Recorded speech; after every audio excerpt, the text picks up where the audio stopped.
All right. That also means there's another thing that Pickle's going to upload to YouTube, No, because you and that threatened me. is You threatened my job with this the one. upcoming segment, which is a very special holiday edition of America's favorite segment. It's free money! He Free literally said he was money! going to fire me My if we college didn't do football this. picks against the spread. Last week there were only 3 games. I went 1-2. It was a Who gave rough you the week. L? The mean green. UTSA did The not cover. mean green. UTSA did not cover. No, you picked nice So outright. UTSA didn't cover. They give me the loss. So 1-2 last week. We're 41-33 on the year. Big week this week. One of the last full weeks of the year. So got to finish strong here. We're only 8 over 500 right now. So need a nice week this week. So hopefully going to rally back. We've got, I believe, 9 games on the schedule. One's already been canceled. If you missed it yesterday, Houston and Tulsa has been postponed. So Houston and Tulsa is not happening. But we do have 9 games remaining on the schedule, including a Friday affair, which is where we will start. We start. Go for it, Pickle. Oh, what Friday? Yeah, it's a Friday Is it game. a Friday thing? Oh, 11 Yes. on Friday. Okay, that was on me then. I just assumed. Yeah, it's okay. It's For fine. assuming. Really, I just wanted to ruin your whole intro to free money. There we go. Number 13, Iowa State taking on the 17th ranked Texas Longhorns, 11 a.m. on Friday. Texas favored by 1.5 at DKR. Little Black Friday brunch. Little Black Friday brunch in Austin. Matchup of top 20 teams. I think a lot of eyes are going to be on the Iowa State defense against the Texas offense. That's kind of the showcase matchup here. Iowa State might have the best defense in the Big 12, which is really good. And Texas's offense, say what you want about it, it's pretty solid. Usually, most of the time, it's a pretty good offense, okay? So a lot of eyes are going to be on that. I want to see if Texas can run the ball against Iowa State. That's a big question mark for me. The other side is, I think, going to be a lot more telling, and this is where I think Iowa State has an advantage. The Texas defense, as we know, has been a little bit shaky, and this is an Iowa State offense that I think is starting to catch fire a little bit, starting to figure out exactly what they are. They're running the ball exceptionally well, and the other thing that I think is really important is this is not a Texas defense that has been particularly good at sacking the quarterback, and Iowa State does not give up a lot of sacks. So that is one thing where I think Iowa State's going to have an advantage. Now, on the flip side, that's another big question is, can they protect Sam Ehlinger? This is an Iowa State defensive line that gets after it. So that's going to be a big question. I'm going to take Iowa State in the points. I'm going to take Iowa State plus 1.5. It was 1.5, right? Yeah. Yes. I'm going to take Iowa State plus 1.5 in this one. I just think right now I trust their defense a little bit more, and I think that's going to be the important factor in this one. But look, it's a Friday morning game. A lot can happen in this one. This may be, by the way, straight up for a spot in the Big 12 championship game. Honestly, depending yes. on how things shake out. So a lot on the line here. I like Iowa State plus 1.5 in that one, but I think that's a coin flip type game. I think it's a good line. I just think that right now Iowa State's playing a little bit more consistent, and I think that gives them a slight edge. So I'm going to take Iowa State plus 1.5. What's next pick? All right, up next, sticking with some Big 12 action here, we've got Texas Tech at number 23, Oklahoma State, 11 a.m. on Saturday. The Pokes favored by 11. Yeah, I'm going to take Iowa State in this one for a couple of reasons. One is that for as much as we think maybe Texas Tech's defense has taken a step forward, I don't think they've taken enough of a step forward to challenge Iowa State's offense. I think Iowa State's offense, I think you would categorize as a little bit disappointing. I'm sorry, Oklahoma State's thank you. I think you categorize their offense as a bit disappointing this year. It hasn't been what they thought it would be. And so I do think that is one, like, I don't think their offense is incredible, but I think that Texas Tech defense is probably, especially on the road, not going to be able to do a whole lot. Where I think Iowa State wins this game is I think their defense is actually a little bit underrated. Their defense is especially underrated against the pass, which is something that obviously they want to do, and they get after the quarterback. And so for a team that doesn't necessarily know where their quarterback is, what their quarterback situation is going to look like, I think this is a bad matchup for Texas Tech going on the road to Stillwater. I'm going to take Oklahoma State minus 11. Double digits makes me nervous, but I do think that Oklahoma State is the favorite in this one for a reason. I think they're able to come up with enough plays, and I think that offense is able to get back on track against what's been a lackluster Texas Tech defense. I also think that maybe there's a little bit of a hangover effect from their last win, with Texas Tech's last win over Baylor. I do wonder if maybe they're not able to do it twice in a row. I like Oklahoma State minus 11 in this one. What's next, Pickle?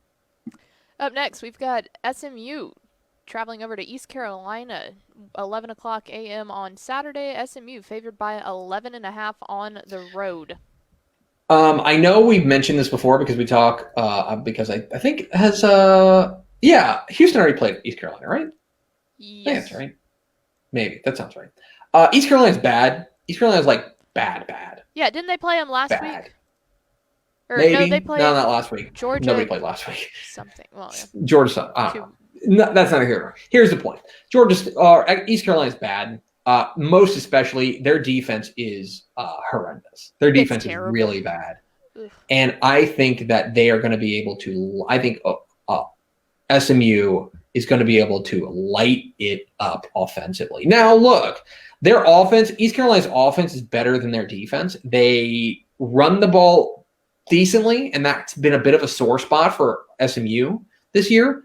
So that could keep them in the game. But I don't know how East Carolina stops SMU. Like, plain and simple. Like, I know the offense has not necessarily been as explosive as we thought it might be, especially later in the year. But I like 11 SMU minus 11.5. I think they win by 2 touchdowns. I think they're just a better team, and I think that I think that for an East Carolina defense that is struggling so much, SMU provides a really poor matchup for them. So I like SMU minus 13 or minus 11.5 in that. What is next, Pickle?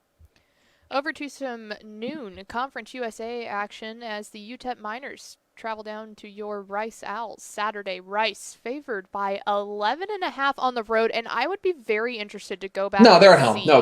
No, Rice, Rice at is home. A favorite. I would still be interested to go back and see the last time that Rice was favored by a number that double high. Digits. Yeah. Yeah, that would be. I would need to look that up. It's been a hot minute. I mean, I understand why. This line makes me nervous. This line makes me really nervous. You know that I'm a Rice stan, but I'm also a UTEP stan. This is tough for me. You know I love my Miners. I understand the line. The line is made that way because UTEP's offense is quite bad. Like, they don't really do anything particularly well, and they've regressed is the problem. Going up against a Rice defense that is pretty good. Right? Not bad. That is a pretty good – that even though – I mean, even last week against North Texas, they were able to slow down North Texas's offense. I think the defense is pretty good. That's where they're making the line. The other thing, the question comes down to the Rice offense, as it's always going to come down to. It's going to come down to whether they're able to run the ball. I can't believe this. Rice is 114th in the nation in yards per carry. That's remarkably bad. That's incredibly bad. And so my question is, can they run the ball enough to cover an 11.5 point spread? Like, that's tough. I've gone back and forth on this one. I'm going to take UTEP. I'm going to take UTEP in the points. Give me double. I think in a game that I'm struggling with this much, I don't know if I necessarily trust Rice to blow them out, to win by 2 touchdowns. This feels like a 10-point win. I think Rice wins. But right. I think that asking Rice to win by 12 points is probably asking a little bit too much. I think they're better. I think they win the game. That line just scares me. If you would have put 10, win by a touchdown and a field goal, I probably would have bought into it. Totally agree. Yep. I think that the Rice defense can hold UTEP to maybe a field goal, maybe a touchdown, But it's like, to win by 3 scores is just is a lot. That's a or to win by at lot. least 2 is tough. So, Yeah. yeah. So I'm going to take UTEP plus 11.5 in that one. That's just a little overcooked for me. What's next, Pickle? Up next, we have number 20, Coastal Carolina, coming to San Marcos to take on Texas State. 2 p.m. on Saturday. Coastal favored by 17 on the road. Well, and that's because Coastal Carolina is really good, guys. Like, they're legit good. They're legit good. They're not just Sunbelt good. They're like actually good. I wouldn't be surprised if they beat most all of the Conference USA teams this year. This team's really good, and they're good all the way around. Their defense is lights out. Their defense is really good. And they're off. I'm gonna take Coastal Carolina, okay, and minus 17. And I know that's asking a lot, but here's the thing about it. A lot of this comes down to how big of a step do you think that Brady McBride has taken? That obviously last week he was great in their big win over Arkansas State, but that was at home against a bad Arkansas State team. He's now going on the road against borderline elite Coastal Carolina defense. And then I also just think, for all we talk about Texas State, and that was a nice win last week, their defense is still quite bad, quite bad. And this is a team that has a great balanced offense. They throw the ball really effectively, not necessarily a ton, but they throw it really effectively. I think they're going to be able to torch Texas State through the air. I like Coastal Carolina by a lot. I like Coastal Carolina minus 17 in this one. I think they're legit. And I also wonder for Texas State, it's probably this is their season finale. It's going to be hard to get up for after kind of an emotional win last week, going on the road. They welcome them into Texas State. I like Coastal Carolina's minus 17. It's even more like demoralizing to welcome in someone like this to your home field. Like, it makes it that much harder. Yeah. I don't know. I think it's going to be tough. Get embarrassed on the road. It sucks to get embarrassed at home. I hope I'm wrong. I hope Texas State gives them a fight. But this feels like Coastal Carolina. Coastal Carolina's, there's also like a big discrepancy in incentives here. Coastal Carolina has a ton to play for. They have a legit shot at a New Year's Six Bowl.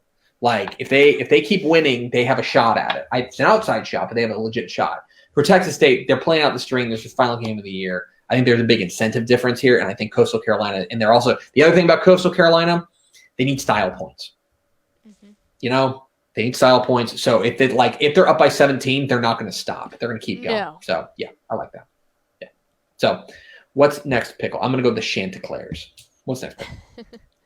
Up next, a game that you left off the original rundown. I just skipped past it. The Mean Green are traveling down to the 210 to take on UTSA at 2 p.m. on Saturday. The Roadrunners favored by 3.5 at home. So here is literally the only question I care about. The only question I care about is which UTSA offense shows up. Is it the UTSA offense that looked really good in their opener against Texas State, and it looked really good in their win over UTEP? Or is it the offense that has shown up pretty much every other game, right? Which has been bobbing along, fine, nothing special. Because look, if the dominant force in this game is the UTSA offense, UTSA is going to run away with this thing. Because I don't think North Texas, as much as I think North Texas looked better last week defensively, I don't think that's necessarily the new norm. I think they're still going to be, there's that. One thing is going to be interesting, though, is North Texas has suddenly gotten a really effective running game. Can UTSA slow them down? That's a big question in this one. You know what? Here's the other thing about this. And you are a North Texas alum, so you can back me up on this. Whenever UTSA and North Texas plays, it tends to be close. Oh, right? Every single year. I mean, this is the biggest rivalry. This is the rivalry game. This tends to be close. As a result, I was going to take whoever was catching points. I'm going to go North Texas plus 3.5 on the road, just because I think this game is close. Now, I think UTSA maybe wins the game by a field goal, something like that. But I would rather have that. I'd rather have the points in my pocket in a game that always tends to get weird and close. So I'm going to go with North Texas. pretty sure Good. 3 of the 4 years that I was in college, it was decided by a last-second field goal. I mean, it's always wild. Yeah, I think so. So I'm going to go with that. What's next, Pickle? Up next, some SEC action here as LSU travels down to College Station to take on number 5, Texas A&M, 6 p.m. on Saturday. A&M favored by 14. Yes. All right. So here is kind of the big question. Okay. Here's the question for this.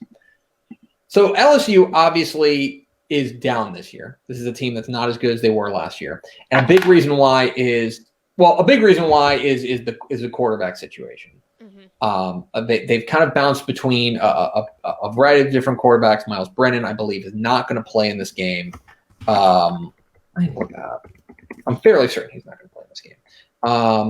They said that Miles Brennan right now is 60% is the latest that we have heard, and so as a result, he's probably not going to play in this game. As a result, they will probably turn to the freshman. The freshman, whose name is, I think, TJ Finley. And so, look, a lot of this depends on, because here's the thing. LSU has not been able to run the ball this year, which is a very un-Ed Orgeron thing to do. They've not been able to run the ball, and they're not going to be able to run the ball against A&M. And if they do, then there's bigger problems, because A&M's rushing defense has been probably its best asset the entire year. Has been their their run defense. They should be able to. The question is, are they going to be able to throw the ball? And what kind of challenge does TJ Finley bring to the table? That's a big question in this one. I do think that A&M is going to be able to score. I think A&M is going to be able to score. The other thing about this, I think there is also a revenge factor here. That LSU pulled A&M's pants down last year. And beyond that, here's the other thing. You talk about incentives. A&M, college football playoff ranking came out. A&M's number 5. A&M needs style points. If they're going to leapfrog Notre Dame, if they want to maintain their status as like next man up, they need style points. I like A&M minus 14 at this one, especially a night game in College Station. I know they won't have full crowd there, but yeah. Freshman quarterback coming to play a night game in Kyle Field, like, come on. Yeah. There's no way. Lot points to A&M by like 20. A lot of it points to A&M by 20. I'm going to take A&M minus 14. What's next, Pickle?